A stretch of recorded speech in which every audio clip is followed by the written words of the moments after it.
Welcome back, everyone. I'm Dwight Vick, your host with the NSMT, the program, episode 2. And today I got one of my favorite coaches, a guy I have a lot of respect for, somebody that's well known in the DMV, Hayfield High School basketball coach, Carlos Poindexter. How you doing, Carlos? I'm doing well, man. Appreciate you having me on. Oh, yeah, man. This has been a long time coming, man. This is episode 2.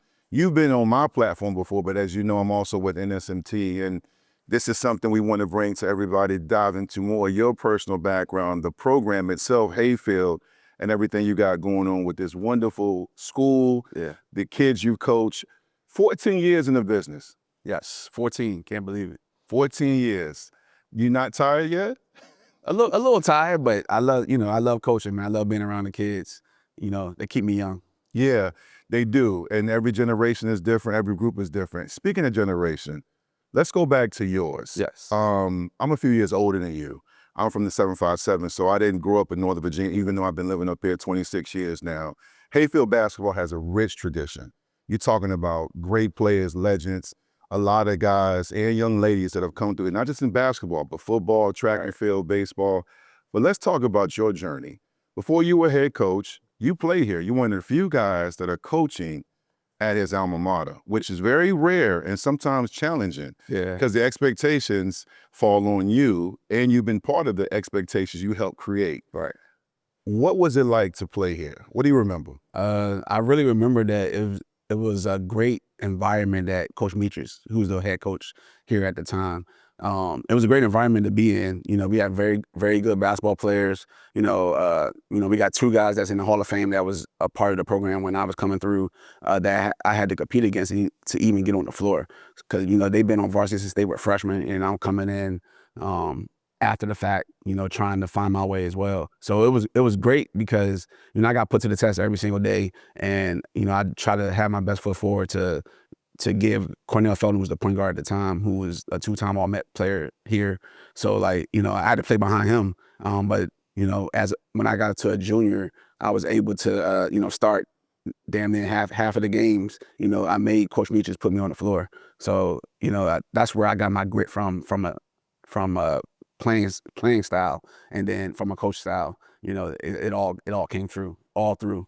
What kind of player were you? You said grit. Because as a coach, you and I talk outside this, we become friends over the last few years, and you really chill, you funny. Yeah. But I've seen you coach, and you get intense. But what kind of player were you? Were you edgy? Were you a trash talker? I wasn't really a trash talker. I was more of a leader, trying to get my team together, putting people in the right spot.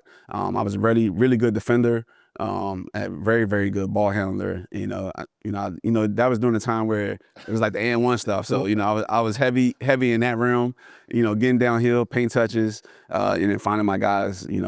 I felt like I was that one of those true point guards that had came through at the time, for real. Was Hayfield like what they are now? Were they a playoff team? Were you guys winning? So we, the whole 90s for the most part. It was a playoff-driven team. We were getting down to like the last, top 8 teams in the state. It's always been like that. And then, the year before I got on varsity, I think we went to the state semis, I think, and we lost in the state semis. My 2 years, we got upset by Chantilly, a kid named Derek Franklin. Beat us in the regional semifinals. And then my senior year, we went 24-2, and we ended up getting upset by Lee High School with Val Brown that went to GW. So, but the year after that, they went to the state championship game and lost in the state championship game. So we've always been one of the better teams around the Northern Virginia area. You talk about that time. What was your most memorable moment when you played? I mean, you talk about playing. Yeah, it's a lot, but what do you remember the most?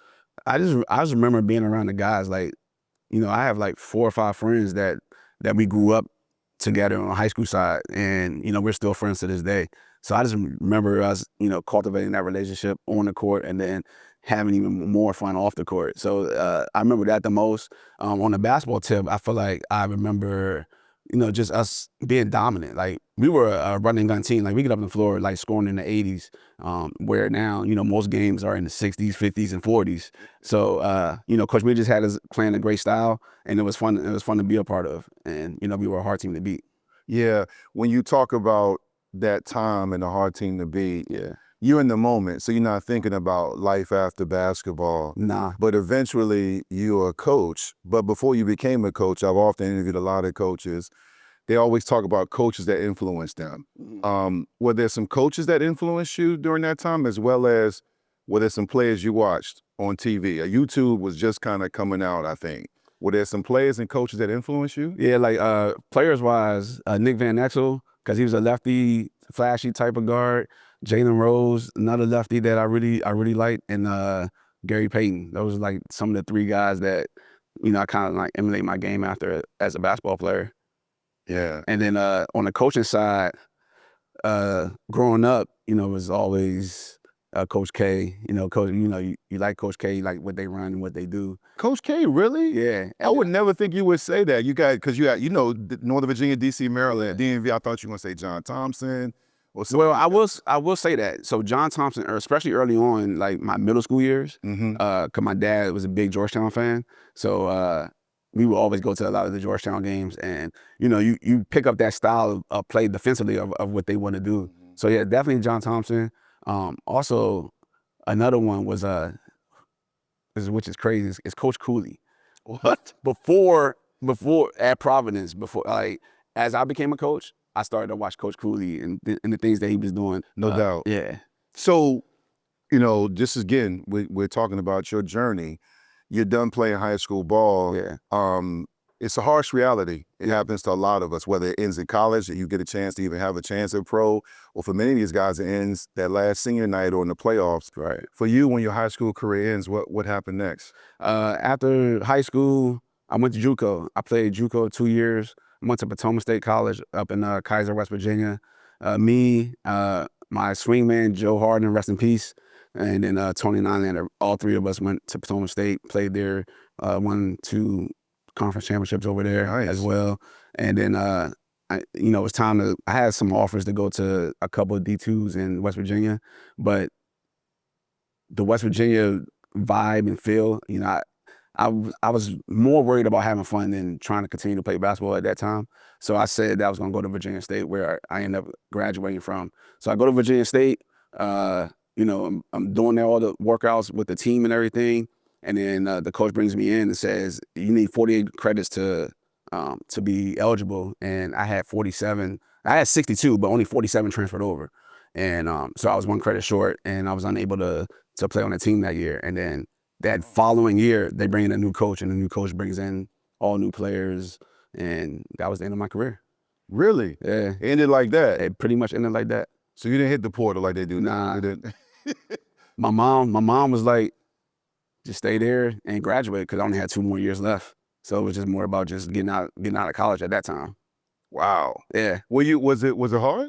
At first it was hard. It was hard on the mental, but after a couple months, and then you go by, you start watching the games play. That's when you start to feel it a little bit, because you feel like you could be out there and help the team.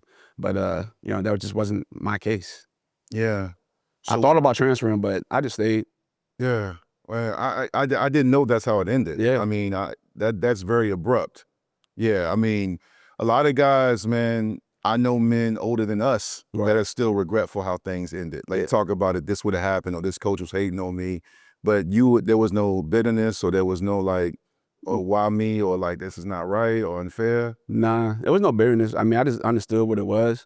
I probably, when me and my mom had those conversations, it was just like just really having tough conversations. Like, you got to grow up as a man. It just is what it is. I didn't have the credits to play, and then the following year, a new coach comes in and brings in who we want. So it just is what it is. Hey, but you graduated. Yeah, I graduated college. Had a good time. I enjoyed my time at Virginia State. Yeah. Yeah, you had a good time, I'm sure, at Virginia State. She stayed back during that era. Yes. Was off the chain. Right. Yeah, I was up in the Berg, but I heard about State and Union, and then a little bit about VCU. So you went 804. What made you come back home? Because, Hayfield, as I mentioned, I'm rocking my orange and black. Appreciate homage, I gave you my only orange and black victory hoodie, but I still wear it to this. Yeah, thank you. But this program, I've learned just paying attention, the battles between my son and Patron and you guys, and even watch you guys with South County, and just paying attention and doing my research and, now living up here 26 years, this program is remarkable. Yeah. You're talking about right here tucked away in Alexandria between Arlington and Reston and Herndon and Prince William, but then right around the corner you got DC, Yeah. Maryland right up the interstate. This is a very rich area in talent.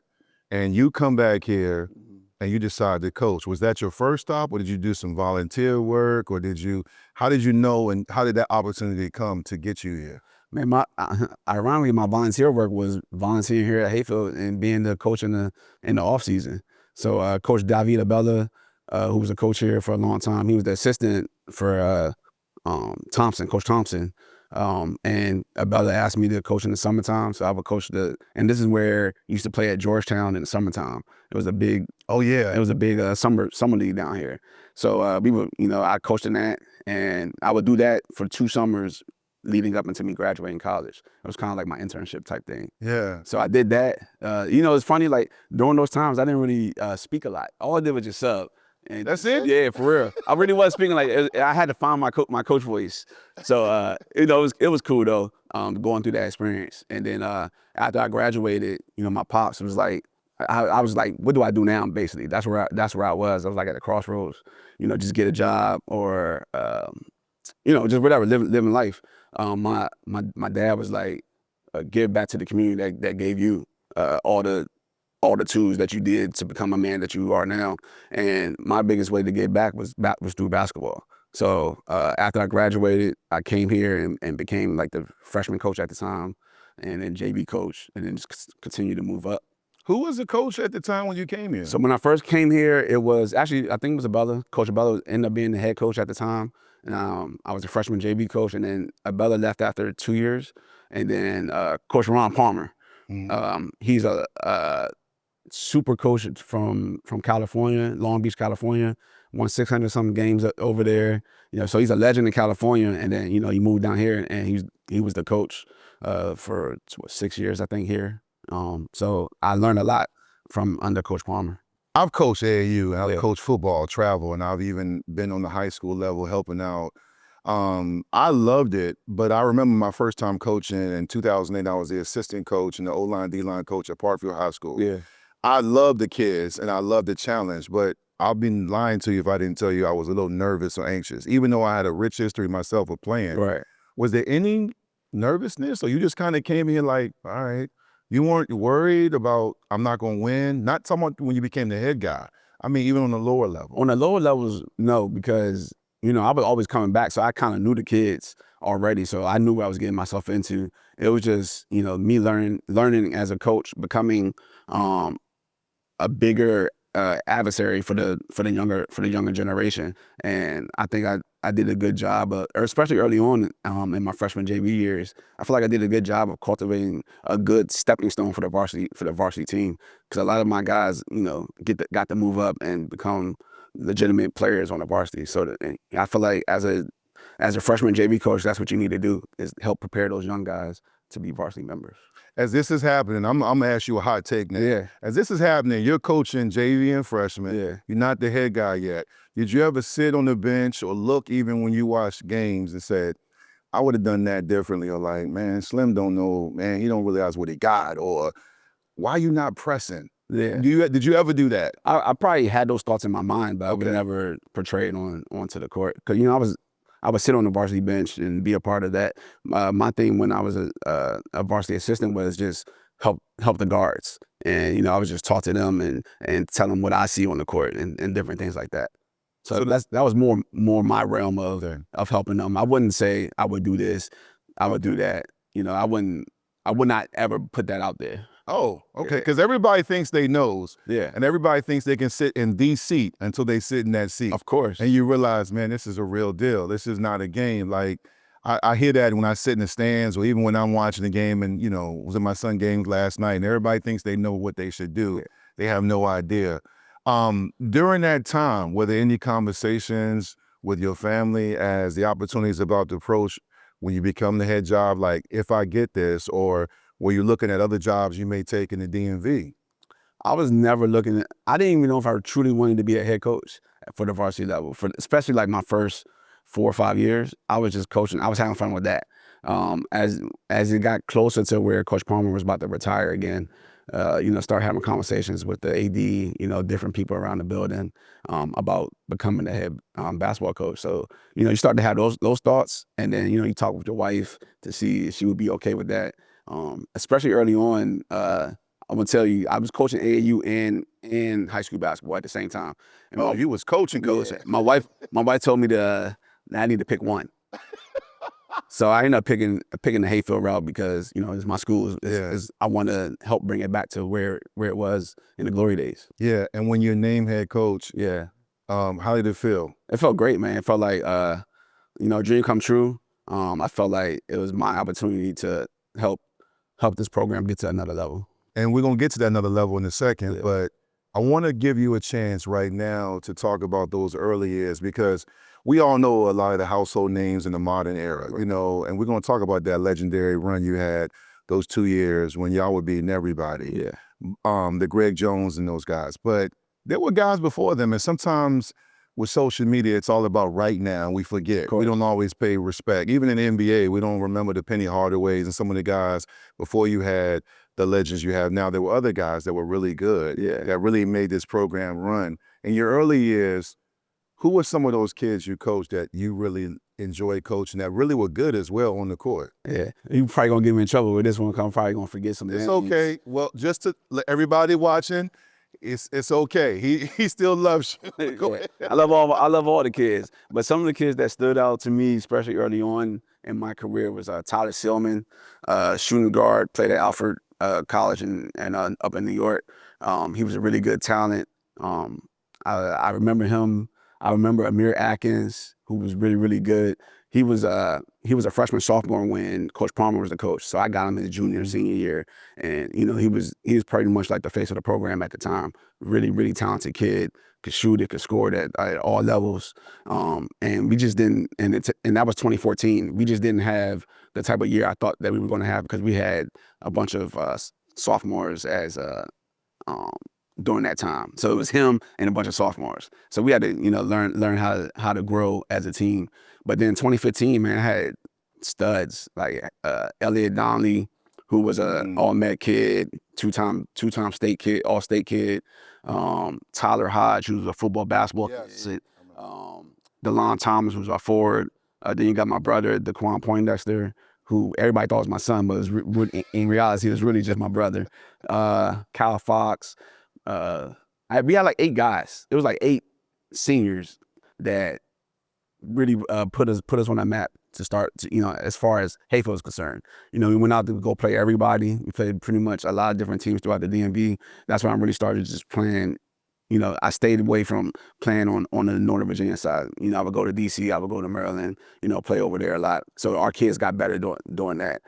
So that whole 2015 team was really talented. And then you go into 2016, 2017, a kid named Langston Gaither, who was, he came over as a junior. He transferred in from Edison, got hurt his junior year. So he didn't have the greatest season. It was a humbling experience, because I thought that we were going to really, really be super good and have a chance to win a championship. He ended up getting hurt. We had a bad year. And then that following year, man, he came back healthy. Between him and a kid named Brian Cobbs, who was a football, basketball kid too. Those 2 kids, led us to a 20-win season. Langston was, an all-Met kid. He scored like 700 points in one season. It was, he's one of the best scorers that we've had throughout this program. Really? Since I've been coaching. Yeah, he was an elite scorer. Like Russell Westbrook type. That's who he was. Tough. Yeah. When you were coaching those early years, and those guys were really good, but you guys weren't winning state championships just yet, what were you learning? Steve Miles, who's actually a former player. Oh yeah, shout out to Steve. Yeah. Steve. He told me, he's like, man, sometimes you just gotta go through those tough moments with your kids. Even though you got talent, you gotta go through those moments so that you can come out on top when it's really time. It just wasn't my time at that particular time. He knows the game too. I follow him on Twitter. He coached my son too a little bit. with DC Premier. He was a bucket. Yes, He was a bucket. Everybody that talks about him says he was a bucket, but he's also very insightful. He is. So he said sometimes you had to go through that. Were you listening? Yeah, I was. Okay. Because I was kind of blown, my 2015 year being up, I forgot who we lost. Oh, we lost to Woodson in the state quarterfinals or something like that. And that was the only team that was going to be able to beat us. I feel like we had a state championship team in the mix, and, it was just that Woodson team that we had to get through. But nonetheless, after that day, me and Steve was talking, having a conversation, and that's what he said to me, and it really stuck with me. That's like, I got to go through these pains in order to come out victorious on top. So it's just one of those things. Were there anybody in the school, were there whispers like you might not be the guy? Because we come back to your alma mater, Yeah. and this is a very passionate fan base. The community around here is very passionate. Yeah. Not just with basketball, with sports. Did you still get the support and love and respect? I mean, whispers? I feel like I'm pretty sure there was whispers, but I feel like I got the love and respect. I was always putting the kids forward. I'm putting kids in college, so that was another big thing. That was a big thing of why I wanted to become a high school basketball coach as well, is because I wanted to help kids get in college. So I was doing that. I was helping all these kids get in college, whether it was either my program or even helping other kids from other programs. That was just a big thing. Like, it's a passion for me, is to try to help kids. So, but yeah, of course, so back to your question, there were some whispers going on about, do they need to make a change? But I felt like I was doing right. I had the administration's back. Mr. E.W. Nolan, who gave me the job, we still tight to this day, even though he's retired and living in Florida. I can't thank him enough for him giving me this job, because I know that there was great candidates for this job, and he took a chance on a 28-year-old kid at the time. And when he took the chance on you, it later proved to be a great one. You guys won multiple back-to-back state championships. Before we dive into that great run, talk about when you said something I caught. You said you went across the bridge and wanted to play Maryland, D.C. teams. There are some programs, we're not going to name them. Yeah. We're keeping it classy as we record this episode. But there's some programs, as they say up here in the DMV, that duck wreck, that duck smoke. I've always marveled and respected you since you've been the head guy here. You and a handful of other programs here in Northern Virginia will go and play anywhere, anybody, right? You played John Marshall down in their neck of the woods and beat them, and that was a really good team. What made you want to go to DC and Maryland, not just beside the competition? What was it more so of what they presented to you? What was so important to do that? Just because, like, the type of kids that I had during that time, they think they like that. They think they're nice.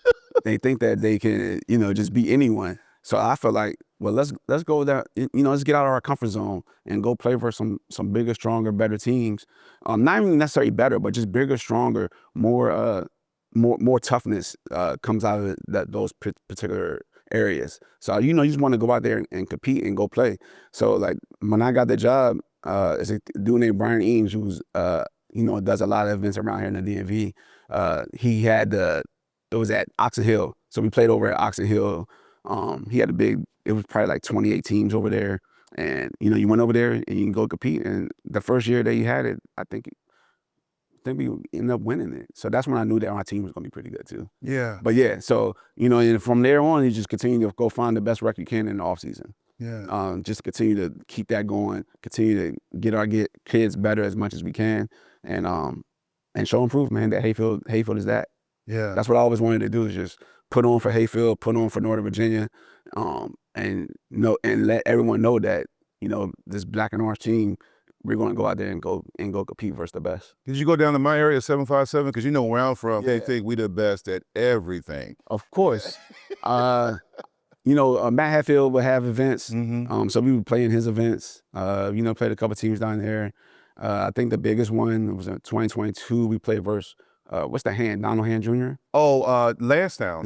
Yeah. So we played versus them. That's when I knew that that 32-0 team was going to be really, really good, when we went down there and took care of business. Let's talk about that team. Yeah. A team I'm very familiar with. Before y'all won state championships, I remember I was reminded by my son and a few other players on my side of the county in Prince William, including your good friend Sherman Rivers, that they weren't always that good. It's funny how Greg Jones and those guys became DJ and them really good, David King And then everybody was like, oh, he's recruiting, or how did he get them? That's what they got to say. But yeah, exactly. But they were here in your program. Yeah. You guys, those guys you had before they were as confident and talented. In the early years before the run started, how did that team come together? Because there was some serious growing pains. They weren't winning, and we put them in the fall league. David King was uncertain about whether he was going to play because his sister was one of the all-time greats here. Yeah. How did that come about? Like, especially early on, I want to say, like, Brian Cobbs was like our first freshman that we put on varsity. I always felt like I had a good eye of talent, especially within our building. So you started off with Brian Cobbs, and then you bring in a kid like Braylon Wheeler, who when he was in 6th grade, he told me he was going to be the next Brian Cobbs. Like, he literally told me that. So it's like, Confident. yeah, it's like, but that's what you got to have. You got to have that moxie. And sure enough, he ended up being Brian Cobbs ×2 in a sense. And he was a football basketball kid, so he really felt that. And so you start off with Braylon being the head of the snake, so to speak. And as he's continuing to grow into his maturity of a basketball player, he was always a great scorer, great playmaker. It was about him being dumbing down his game a little bit so the other guys could grow as well. And I felt like he did a great job in that.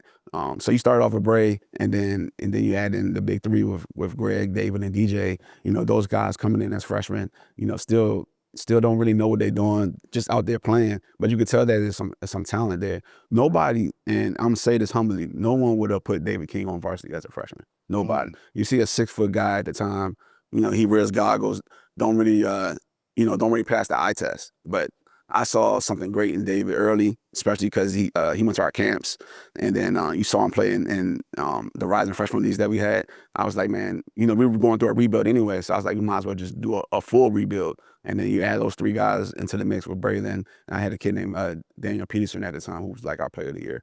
Yeah. So you had an old guy, and then you got a young guy in Bray, and then you got super young guys with those 3. You were really fortunate. Yeah, and then you add in Ashton Pratt to the mix. Yes. Who I had him on freshman. He played freshman his freshman year, played a little bit of the JV year. So he went through him and the kid named Marcus Rouse, who was a part of our nucleus of that 2022 team. You add all those guys together, and then they all won to win. So it was just it was great to have.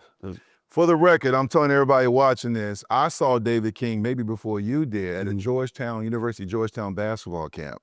Isaiah was there, and he came home telling me, it's this dude here named David King, and he gets every rebound. Right. And he's a buck. He was just telling me all this stuff, and I went and saw him, and I was like, him? Yeah. And, of course, I learned later he was him. Yeah. But you made a great point. Like, you had the foresight to really see the potential and the skill and just bringing those guys together, almost like a producer with a music group. You put them together, and it became the greatest recipe for winning in program history. And it was really amazing how that all came about because, you blink and all of a sudden, you guys on everybody's hit list. Yeah. Right. You guys made everybody mad. You had a winning streak. What was it, 50-something, what, 50? I don't know what the winning streak was, but we went 6 games. We went through a whole lot. It was insane. I mean, you just lost your first district game. Right. We were with that group. We were 75-3 for 3 years. 75-3. Yeah, for 3 years. Yeah. Did you see that coming? No, I did not. I didn't see that. I didn't know that we were going to be as dominant as we were. I knew that we had a whole bunch of good kids that could play, but they play for each other and they play for me. So you just put the kids in the right spots and then let them go out there and let their talent show and prove. Also too, let me just say this for this episode of the program. Those were great kids. Yeah, phenomenal. Young men. I think sometimes we talk about the talents, Greg and his shooting ability, right. And DJ was athletic and he had bounce and they were tough, but it was also a situation where they were great kids. Sometimes athletes don't get that said about them. Yeah. And I met a few in person and talked to them, just stand-up young men, which I think helps. But when the lights came on, they were dogs. Particularly one game in particular, I remember you were talking on Julian's podcast about when he did the coaching panel, you guys went to John Marshall, which is now essentially Petersburg. Yes. And a lot of people duck smoke, especially John Marshall, because they're always, even back in the 90s when Ronald Curry was playing, John Marshall has always been good. Right. And you guys went down there. I remember you said on his platform, guys were laughing at y'all in warm-ups. They were trolling. And I was like, what? You know, and y'all went down there and beat them. I know that wasn't a signature win for you, but you're very competitive. You know, you're chilling right now. We relax here, vibing on this episode. But when the lights come on, you're very competitive. What did you learn about yourself and that team after that win? So the day before that game, we're playing Lewis, and we almost lose to Lewis. Like we go to overtime versus Lewis, and Lewis at the time probably won like 3 games. It was like our guys forgot about that game and was looking forward to the John Marshall game. And I was telling them after that, like, it's a very humbling experience that, like, y'all lucky that y'all got through this game. So now that we did get through this game and we got an opportunity to continue our streak of winning, let's go out here and prove to everyone that we can go beat John Marshall. And like, that's literally all I told them. And then once we get over there, you see the environment, you see how it's packed in there. They run a very good event. It's Coach vs. Cancer. Yeah. So it's a very great event that they do. And it's funny, like John Marshall at the halftime of the game before, they're out there just going dunking, going crazy. It's like a scare tactic that they try to do to people. But I was just, I felt like we were confident. For one, I had Braylon Weather, who I felt like none of those guys could really guard. So I knew that we were going to have an edge right there. But you start the game, and we get off to a good start. We really focused in on like limiting those guys to one shot and like boxing out and doing a great job of that. So that's what we did, and then we just got to run, because I feel like we can run with the best of them. Every day we're doing transition stuff because we try to score 20 some points in transition, and I think that was our MO ended up working in that particular game. I feel like they didn't know what hit them, just because like they were overconfident, cocky. People, even the people in the stands didn't think that we were going to win. You see David King. King out there. They were like, who is this? And then next thing you know, David come out scoring 18 points. And then we have a great game. And then the Greg matchup versus the kid that went to Norfolk State. Yeah, he was a top 40 kid, Parker. Yeah. You got to see that matchup. So and I feel like that was an introduction to Greg as well, to being who Greg is. I felt like we had a great team, man, and we had a great nucleus, and our guys went out there and did a damn thing. I loved it. I love shutting everybody up. That's what I. Yeah, I know you do, and I do too. I'm petty when I'm competitive. Not now, but Right. I'm competitive. But I want to spend a few moments on Greg Jones. Great player. He played his senior year injured. Nobody knew but you, him, and his family. Right. But I feel like he's a winner. I feel like he's killing an American. Yeah. Could have left. Right. And you said something on my platform, my other platform, when I'm not with SMT. You said, it's so funny how everybody wanted him when he jumped in the portal. Yeah. The same schools that didn't want him from before. Right. He was a winner. He was clutch. He was a great shooter. The thing I like about him is every time I saw him, his game evolved. What kind of player was he for you, in your own words? Greg was like the captain, man. He just did everything. So the best thing about Greg was he was so unselfish in his approach to the basketball game. Not a headstrong kid. He just wants to go out there, play, and win basketball games. And from his freshman year to sophomore year to junior year and to eventually his senior year, he's gotten better every single year. He took a big step from his freshman to sophomore year. As everybody knows, we had the COVID year. He took it upon himself to work out on his own, get bigger, get stronger, and to continue to work on his game. And you saw that flip from his freshman to his sophomore year. And then as he became a junior, that's when he became Greg Jones Jr. I think that the best thing, another good thing about him is like he has no character flaws. Like all the administration people, they love him. The kids love him. We go over to Hayfield Elementary, everybody wants to hug up on him.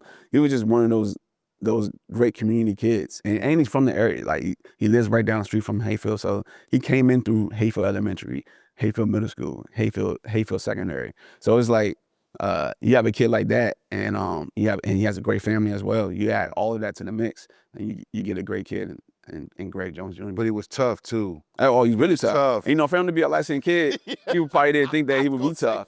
But he's definitely a tough kid, and he competes at a super high level. And he's gonna do anything you need to do to win, whether it's shooting, getting downhill, playmaking. He's gonna do whatever he needs. And he's a big reason why Hayfield had got put on the map.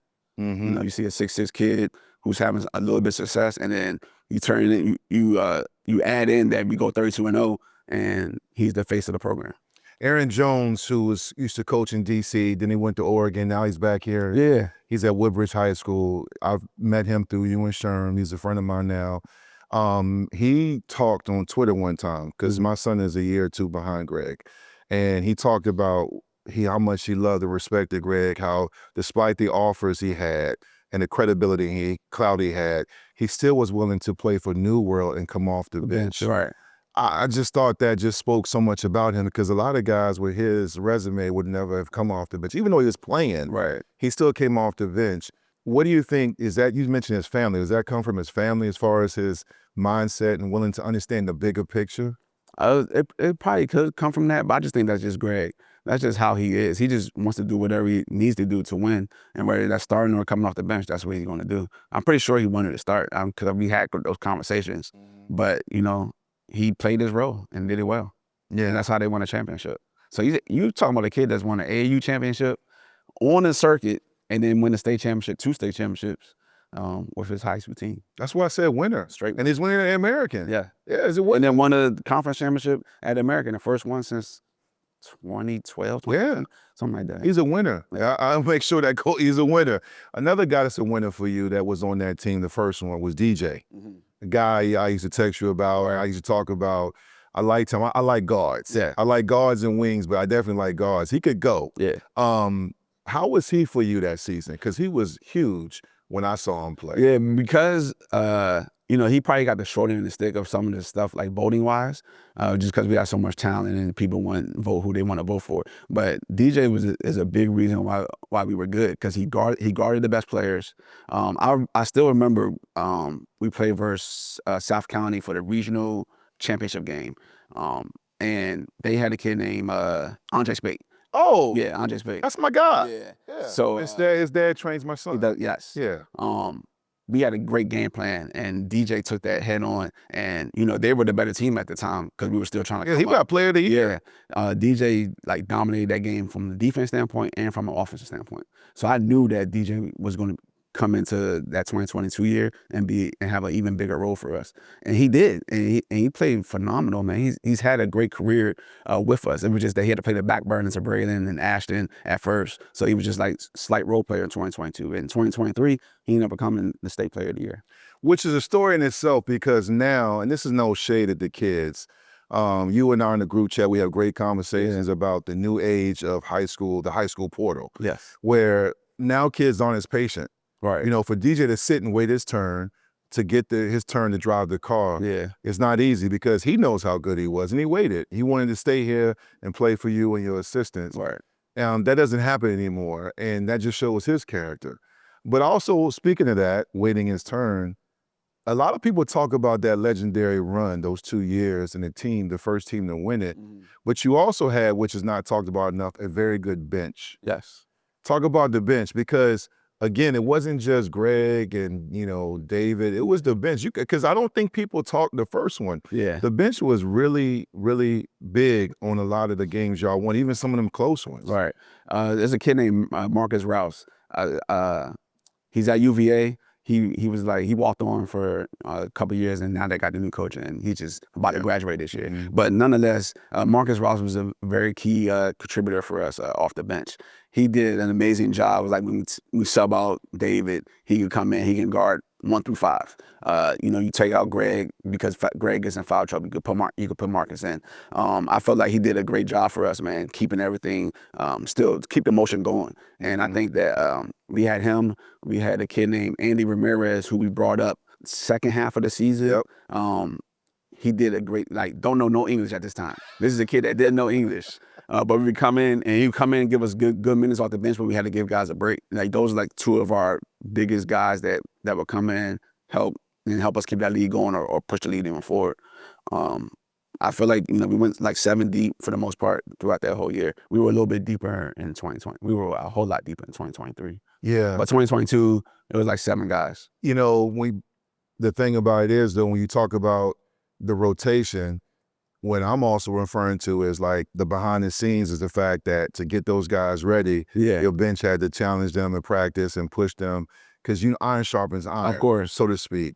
And it's so funny because you mentioned the following year after you win it.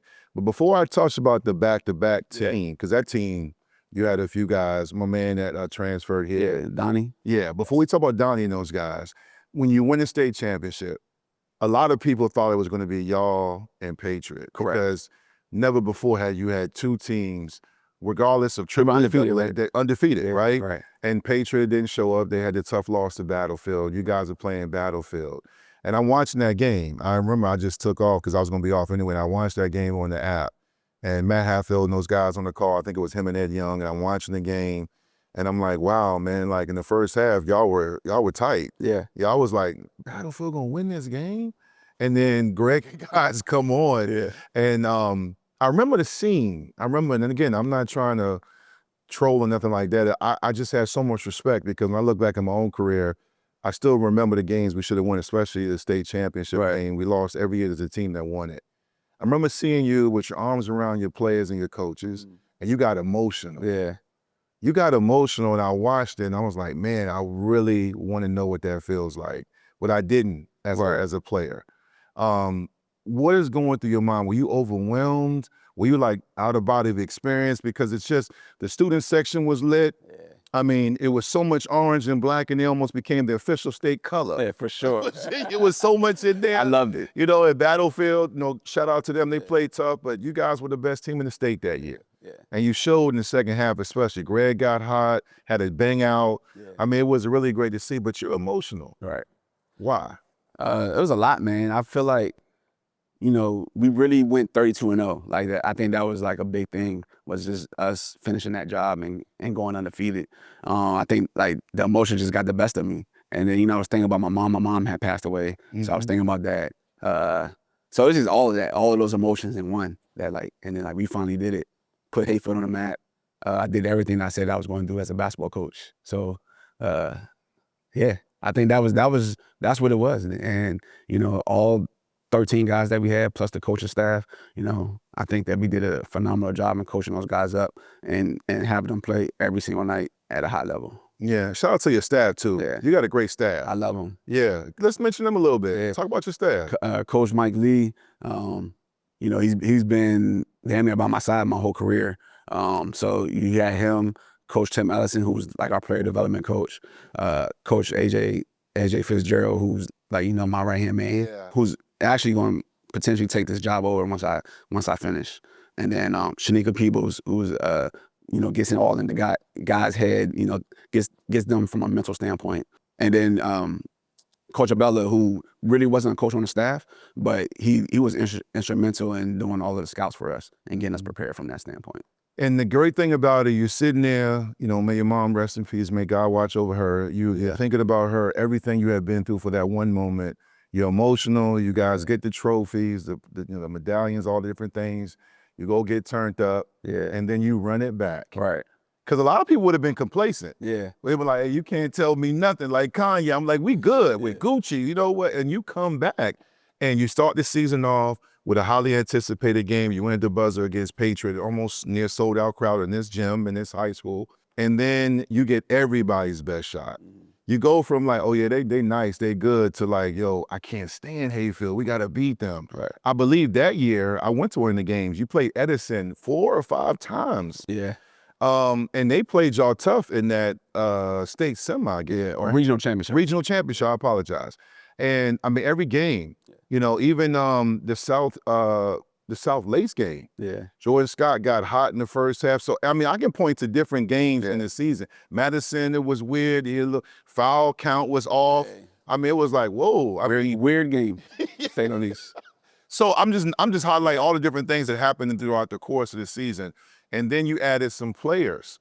So the rich got richer. Yeah, the rich got richer. Y'all got deeper. Yes. How did all that come about? Let's set the record straight, because some people thought you was out there driving around out one corridor with the big orange van, like, yo, get in here, Slim. What happened? Hey, let's even before that 2022 team, you talking about 6 kids that literally came up from the rising freshmen from 7th grade all the way up into their senior years. So that's the heart of our basketball program is starting them young and building those guys up. And I felt like you know, a lot of people thought that we had transfers and things like that. It was literally 6 kids that the main 6 kids all came through the Hayfield program from the 7th grade all the way up. So it's like, what are people talking about? You know, I heard a whole bunch of, you know, whispers and things like that we got transfers, we doing this, we doing that.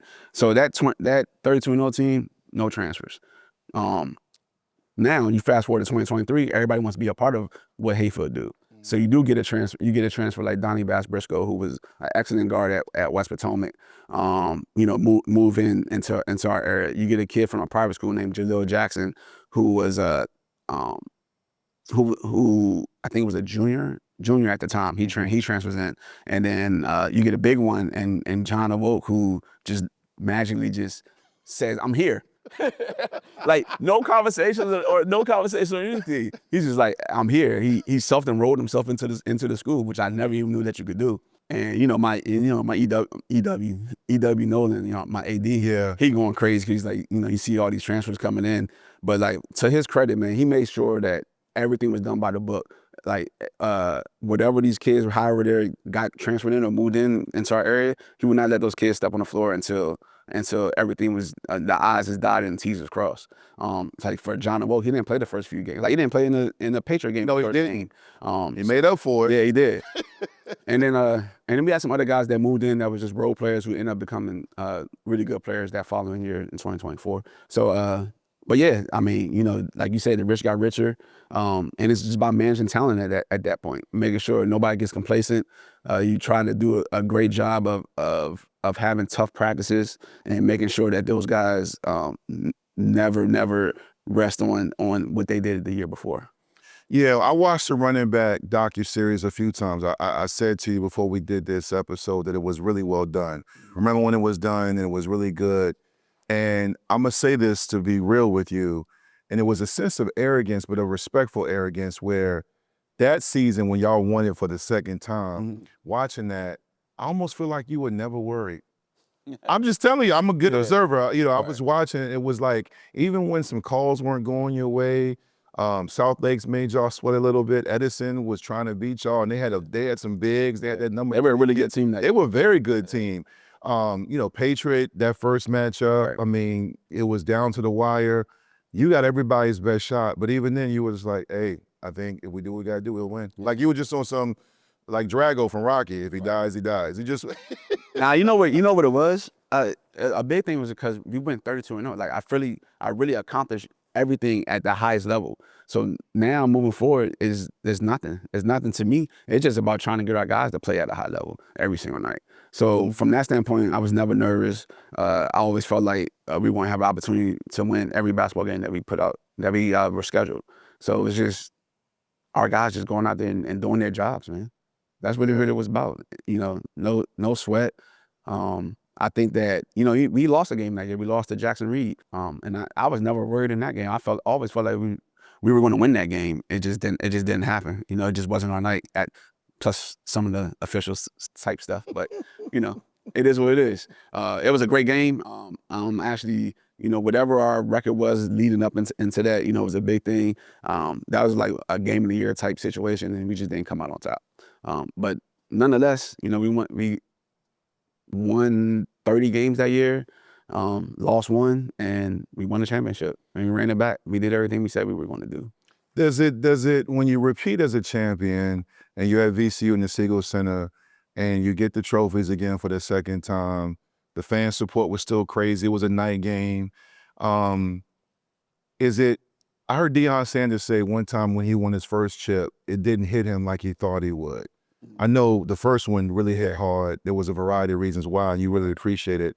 Was the second one kind of like an exhale moment, or like, all right, I'm happy for the kids because I got that first one? How did it feel to win the second one? Because it's not easy, but you guys, respectfully, kind of made it look easy. Yeah, I think it felt good. You know, when you win, it feels good. I just feel like from the emotional standpoint of it, I was detached from that because of everything that I went through that first year. But the second time, it was just showing everybody that we can really go out here and do it and do it at a high level. And I felt like that's what we did. It wasn't just about winning. It's like play at a high level, and play at a high level all the time. And that game didn't go particularly well for neither one of our programs. We had guys in foul trouble. We had the VHSL trying to take Greg out the game because his underwear was showing. Same thing happened to Desmond. It's like, what are we doing? Mm-hmm. So like, it was a whole bunch of things that was going on in that game that that made that game not be as pretty as it should have been. It was only 2 made threes the whole game. The first 3 with Desmond, and then the last 3 with Jalil. Yep. 2 threes out of however many shots that we had took. So it was an ugly game. Yeah. But you talking about 2 teams who competed and played at a high level, who was pretty much evenly matched. So it was a great game. You wish you would have had 2 years of that. But it's just Patriot didn't do that, and it would die. Yeah. So for us, I felt like we had a pretty good game. That was a Donnie Nasir game. Yes. Like both of those guys were going at it toe to toe, and then you got John DeBoe, who played extremely well in that second half of the game. So I felt like. DJ, who went 0 for 13 in that game. It was a weird game. It's a very weird game. Yeah. But I'm glad that we came out on top. I'm glad that we ran it back. And you having a documentary saying that you're gonna run it back. You had a whole bunch of people who probably didn't want us to do that.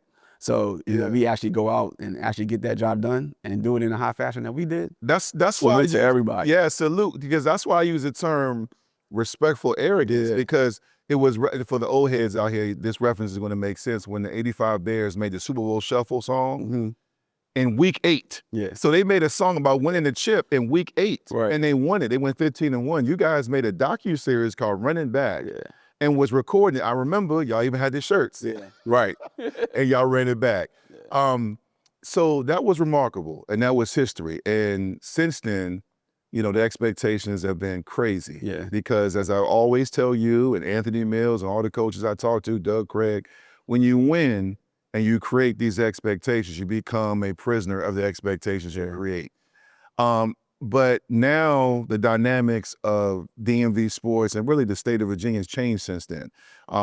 Many of the guys like Greg, who patiently waited, and Jordan Scott at South Lakes, and Tay Barber and Isaiah Vick, all the guys that would go to public school and stay are now all over the place. And that's fine. Nobody's hating. You had movement. Yeah. You had a guy who was a friend to both of us named Daryl Overton, because now the movement is not just with players, it's with coaches. Right. He comes here. Yes. And takes over the football program, and he brings transfers. Now the interesting thing about it is, you had transfers come in. Yeah, there was whispers, there was a little hate, but it was what it was. He comes in and it becomes a national story. Right. I know you can't even remember all the hate mail and emails you guys got, but I was very privileged to see some of it just in talking to you and Daryl. Yeah. It was insane around here for that year and a half. I mean, people were camping out, following football players. Types of stuff. There was stuff, Barstool accounts were getting real personal. People were releasing addresses, prescriptions, people being trolled and harassed. How did you, being a veteran in that situation, being here, a guy that's from this program, a very proud program, a respectable community, how did you manage that? Did you and Daryl have conversations? Because it really wasn't about the basketball program, but everybody here at Hayfield is a very tight-knit community. Yeah. I mean, they try to lump us together as well. It probably didn't go over well that, we had a photo shoot, both of us together in a photo shoot.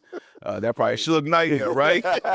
Desert Bro Records. So, you had all that going on. So, they would lump us together in that regards. But I felt like, man, for one, I felt like Overton did a hell of a job of navigating that whole situation, keeping his team as focused as possible. It was some unfortunate situations that was going on, like the things that you touched on. Also, like, there's a thing called Fairfax Underground, where they was talking crazy, being racist. It was like a whole bunch of stuff that you wouldn't think that'd be going on in 2025, 4 at the time. And but I felt like me and him had a great relationship, coming into this.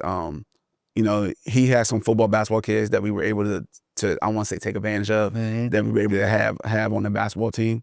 But I feel like when it came to the whole transfer things, if the AD's office was doing what they were supposed to do, the Fairfax FCPS people were doing what they were supposed to do, VHSL, if they all were doing what they were supposed to do, I feel like, and they all were stuck together with it throughout the whole thing, I think things would have went a little bit better. But, they let the patron, the parents and things get the best of them, and people had to make some tough decisions. What did you learn from that situation? because you've never done anything to bring that attention on, and Daryl didn't. In his fairness to him, didn't either. But it just happened. What did you learn? Because you're always learning. Yeah. So my thing is, Daryl Overton is probably one of the premier coaches in the whole DMV, and you have a guy who's moving over to the Fairfax County side, where I'm pretty sure all the Fairfax coaches didn't like from get-go, and then he's able to bring in, or not say he brings in, but kids were able to come in and enroll into the school. You can't fault Daryl Overton for that one. That's all the parents and whoever makes the decisions. If they enroll into the school and everything is checked off, they should be able to play. And from my understanding, this is the reason why Overton never got fired, is because all the players that played were legal. So it's just one of those type of things. I hated that it happened for all the kids here. But Daryl Overton was able to move on, go to St. James, and now he's recruiting the kids from VHSL to go play over at St. James. So yeah, and shout out. How ironic is that? Yeah, very, very. I'll say this because that's my guy. He is a great mind, and he is a masterful coach. And I also say this too, is that I just find it interesting how I've been living up here 26 years now, and I'm also from Hampton, Virginia. Yeah. This stuff has been going on, and there's been programs that should have been investigated that never were. Right. It's just interesting, though, who they decided to target, and it's yeah. I mean, I knew it was going to happen to a certain extent, just because, nobody cares that whatever's going on in Prince William County, but him coming to Fairfax County is just, those undertones. I say those undertones get the best of a whole lot of people. Well, I say it, and I said it. I think if you had never really seen a coaching staff that was unapologetically them, right, and they came to Hayfield and they didn't change and they relate to kids. He's gotten over hundreds of kids in college, but I don't think that this county has ever seen anything like that, and they were overwhelmed by it, and there was some jealousy. Yeah, I'm gonna say this too. No shot to any coaches that's ever been at Hayfield. I have great relationships with all the coaches, all the football coaches. When you go to Overton's football practice, it's different. Yep. Than everything else that I saw coming through here. It really is. Yep. It's a machine. It is. And it was amazing to see. Like, this is what it's supposed to look like. Yes. So people need to be taking more notes from Overton than anything, because he runs a great program. Yeah, he does. It's like collegiate level. Yeah. Yeah. It really is. Yeah. Let's talk a little bit now about your new era. Mm-hmm. You got a young point guard, Toe's son, Daryl's son, who can boogie with it. He's nice. Yes. But if we're being honest, you said something recent. I just touched on it, how in the new era, right now in the current state of DMV hoops, it is not what it was in 2021, 22, and 2023. You stand on that, I agree.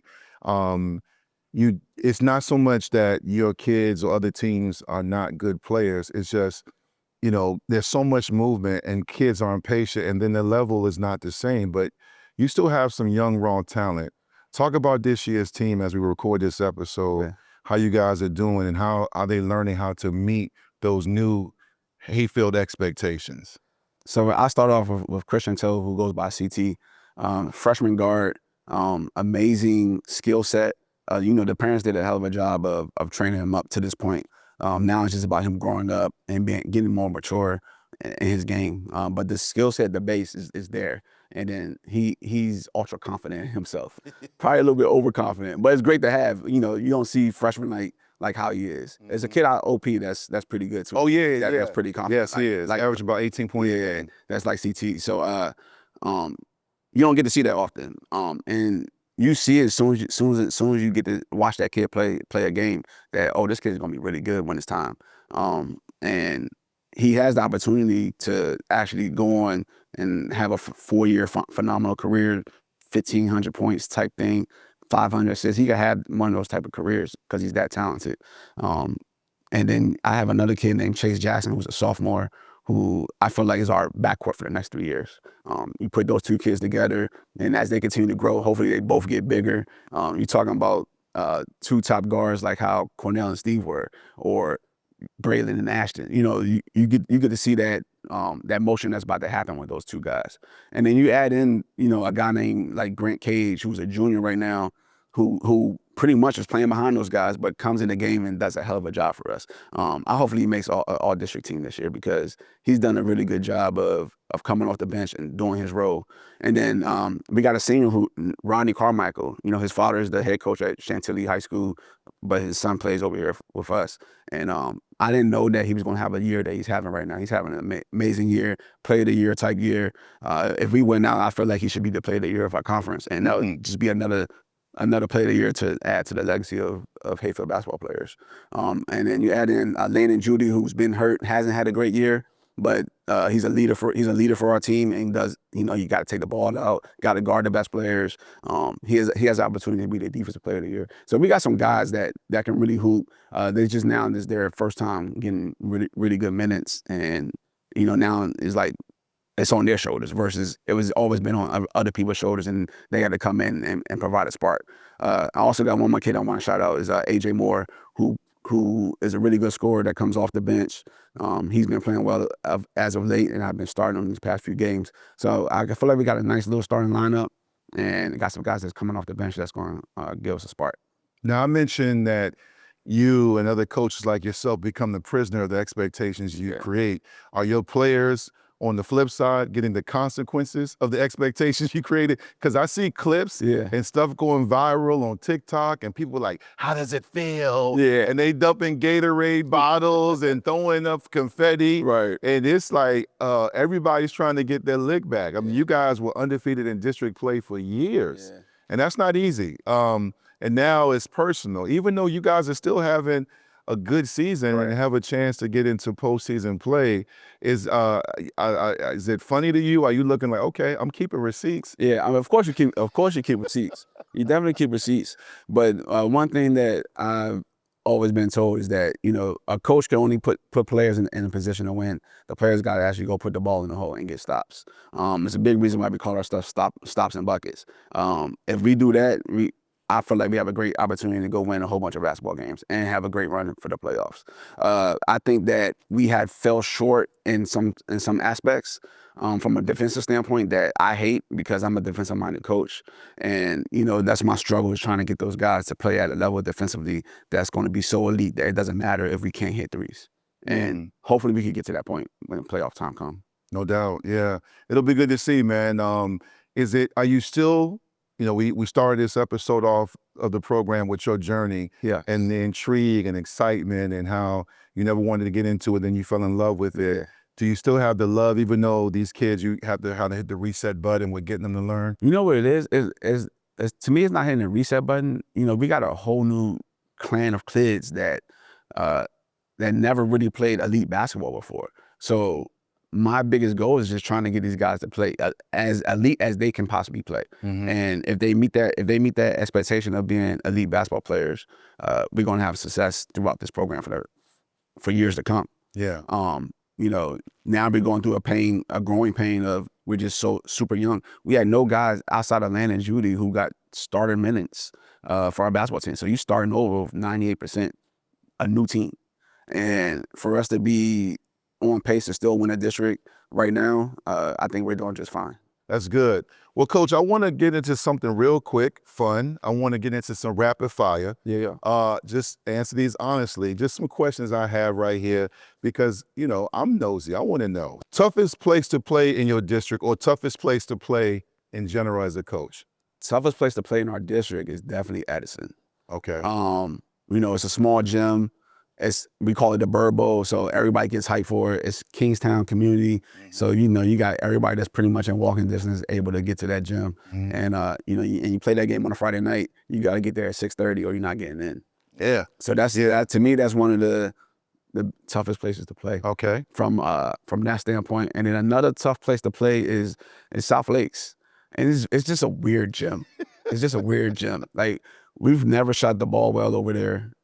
At all, and none of the games that we played, even games that we won, we never shot the ball well over there.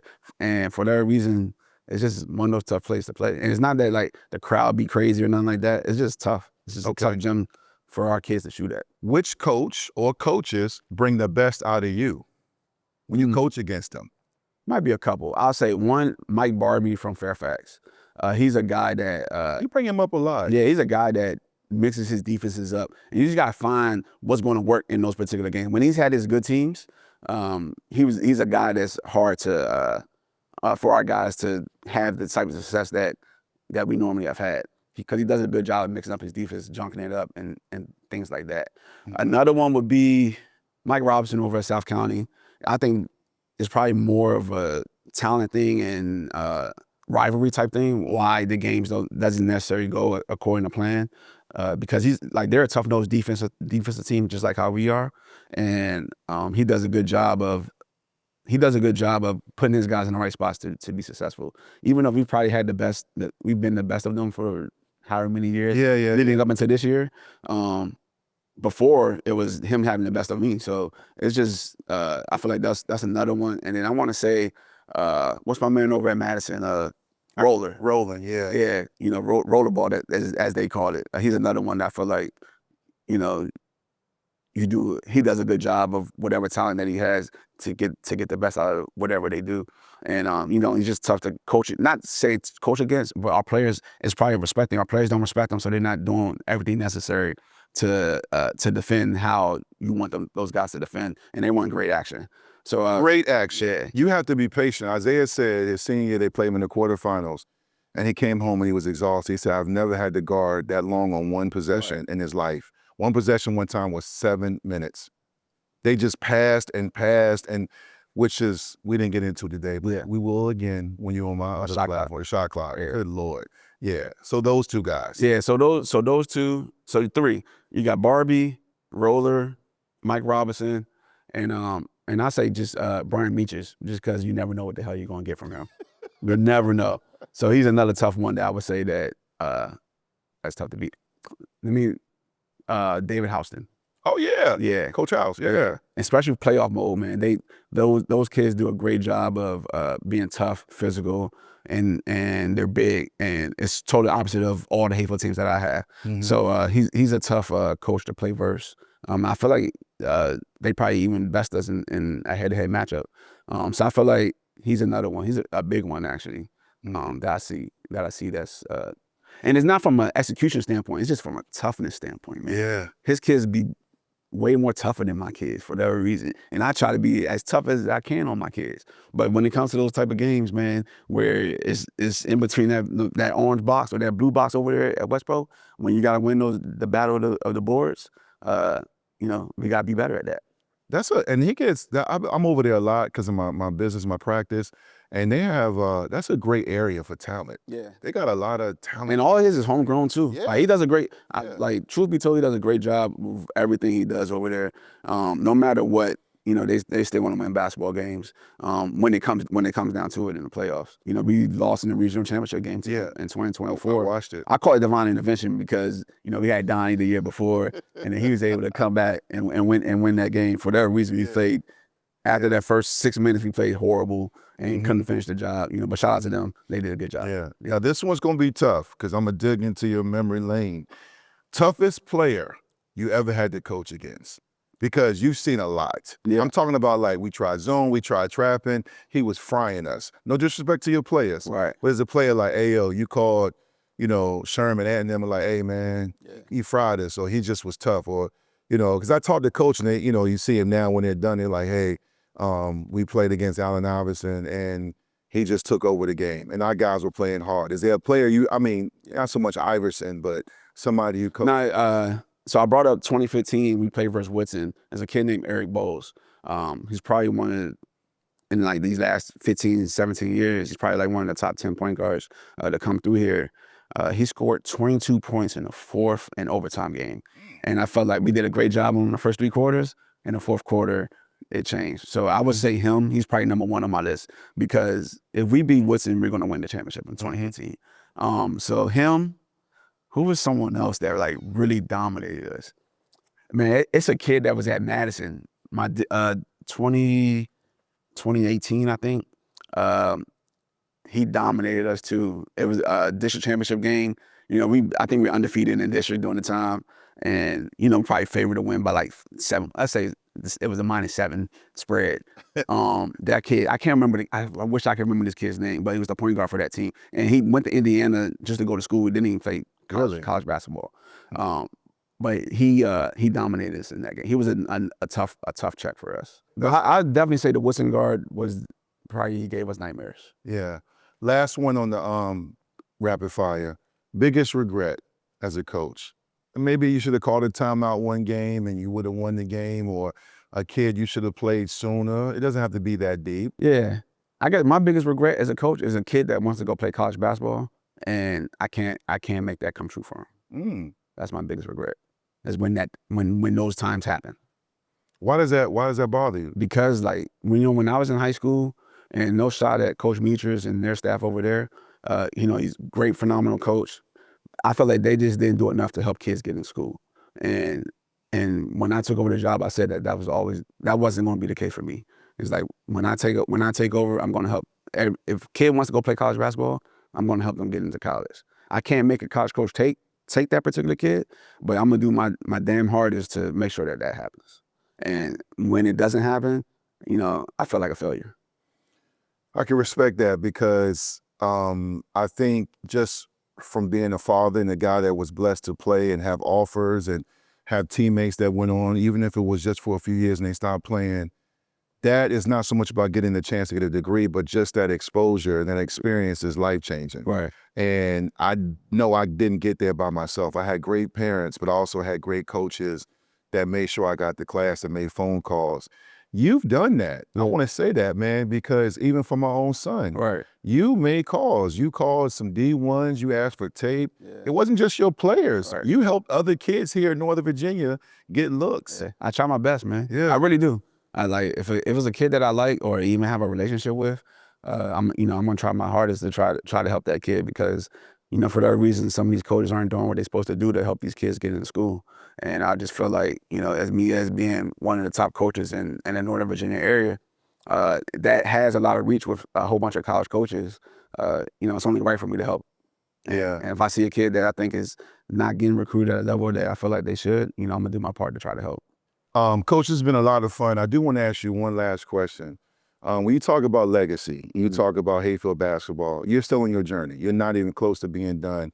But at the same time, 14 plus years is not just something to sneeze at. When you think it's all said and done, what do you want them to say about you as a coach, a father, a leader in this community? What is going to be Carlos Poindexter's legacy when you decide to put the whistle and hang it up? What are they gonna say? First, I'm a husband and father first. I love my daughter to life. Mm-hmm. My wife, she does a great job of making sure her home is taken care of during the season when I'm out and about and trying to be the best coach I could possibly be. But from a standpoint of a legacy, I just want to make sure that I leave this place better than where I found it. And I think that I'm on my way to doing it if I haven't done it already. I think that I want to be remembered as a player's coach, someone that let players come in and be themselves, where you don't hold them back. From a standpoint of they can play their games as long as they play defense. Lock in. Yeah, and I think that I just want everyone. Everybody's not gonna like what you do, because when you're playing basketball, only 5 people on the floor, and you got 13 members on the team, 15 members on the team. So every parent's not gonna like you, every player's not gonna like you. But I always feel like I let the players play, and if you're good enough, you're gonna play. You're gonna get on the court, and I feel like that I did a great job of bringing this culture together at Hayfield, and having it stand out, and being and having great kids come into this building and leaving better than what they were. I always felt like I did a great job in that, and I just want to be remembered for being a great person, a great individual, a stand-up man, and a great father. Yeah, well, you're doing a damn good job of it, and on behalf of so many people, we say thank you for that. Keep doing your thing, because it's fun to watch, and a lot of people are rooting for you. Even some of the people who you may not think are rooting for you, right, man. Keep up the great work, man, and we appreciate you joining us today, man. This has been a lot of fun. And for those watching, make sure you get out here and support Hayfield Basketball Hoops. Make sure you also subscribe to this channel for more episodes of the program. Los, we say thank you, and we thank y'all for watching. Appreciate you. Yes, sir.